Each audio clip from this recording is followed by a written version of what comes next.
Major European powers are weighing how to step up their presence in China's adjacent waters, including the contested South China Sea, as tensions ratchet up in what some see as the dawning of a new Cold War. For European powers like Britain and France, the stakes are even higher as they adopt ever tougher stances against China's unilateral moves and naval assertiveness in the strategic maritime region. Both European countries are permanent members of the United Nations Security Council and full-fledged nuclear powers with blue water naval capabilities. They also have significant territorial possessions in a region with major trade and investment partners. France released a regional strategy paper last year in which it vowed to cement its posture as a regional power of the Indo-Pacific, working to protect its sovereign interests and the security of its citizens, while actively contributing to international stability.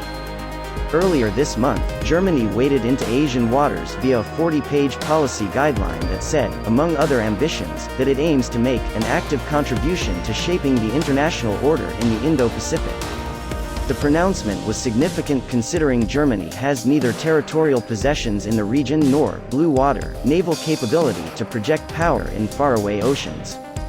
Britain is yet to follow suit, and the ongoing Brexit saga has complicated its relations with the region, seen in the recent revocation of its dialogue partnership status with the 10-member Association of Southeast Asian Nations (ASEAN). Nonetheless, there are growing calls at home for Britain to deploy military ships and check China's rising maritime assertiveness in the South China Sea. British Prime Minister Boris Johnson is reportedly contemplating to send the newly minted £3.1 billion ($4 billion United States dollars) HMS Queen Elizabeth aircraft carrier to the South China Sea in a show of force as well as support for international partners like the US. Under President Emmanuel Macron, France has adopted a proactive strategic posture in the region with an eye on China. Under Macron's watch, France has stepped up strategic engagements across the region, expanding defense and economic ties with like-minded democratic powers in Australia, Japan, India and Southeast Asia. During a 2018 visit to the region, Macron called for new strategic alliances including a Franco-Australian-India axis to preserve a free and open order in the Indo-Pacific. In recent years, France has signed major defense deals with allied powers, including a $38 billion submarine deal with the Royal Australian Navy and a more recent $9.4 billion Rafale jet fighter deal with India. We're not naive. If we want to be seen and respected by China as an equal partner, we must organize ourselves, said Macron during a visit to an Australian naval facility.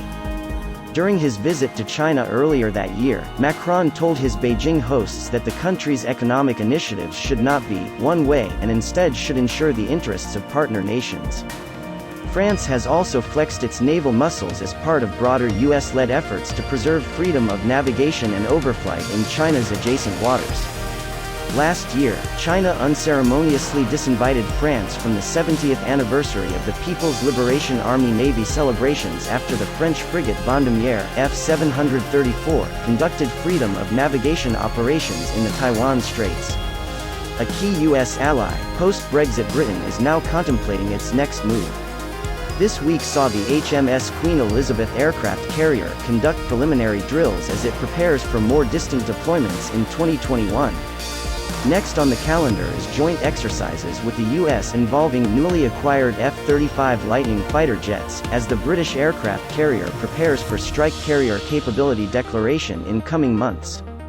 Noting rising tensions in the South China Sea and Taiwan Straits, British Member of Parliament Andrew Bowie has called on Johnson's government to open its eyes to the glaringly obvious threats posed by China and step up to the plate by deploying the aircraft carrier to the Western Pacific.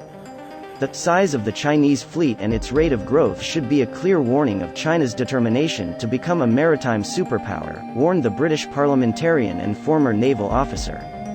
With the renewed rejection in July by both America and Australia of China's territorial and maritime claims in the South China Sea, it is time that a truly global Britain steps up to the plate and meets this unwarranted and illegal encroachment with renewed assertiveness, Bowie said. Back in 2017, Johnson, then serving as Foreign Secretary, suggested that Britain will likely deploy its latest aircraft carrier to the South China Sea by 2021. but the European power is still finalizing its plans as it takes into consideration China's potential response. There are, however, signs of a hardening stance against Beijing, with Britain turning down major deals with state-backed Chinese companies such as Huawei over perceived security risks, making it a party to a rising tech war pitting US versus Chinese allies. In a July media interview, Chinese ambassador to the United Kingdom Liu Xiaoming accused the Johnson administration of seriously poisoning the atmosphere of China-UK relationship and warned of major consequences if Britain decides to gang up with the United States in the South China Sea.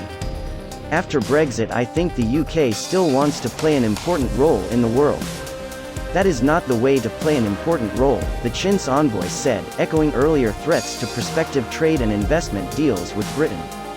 Some British politicians cling to the Cold War mentality. They play up the so-called China threat, see China as a hostile state, threaten a complete decoupling from China and even clamor for a new Cold War against China, Liu said.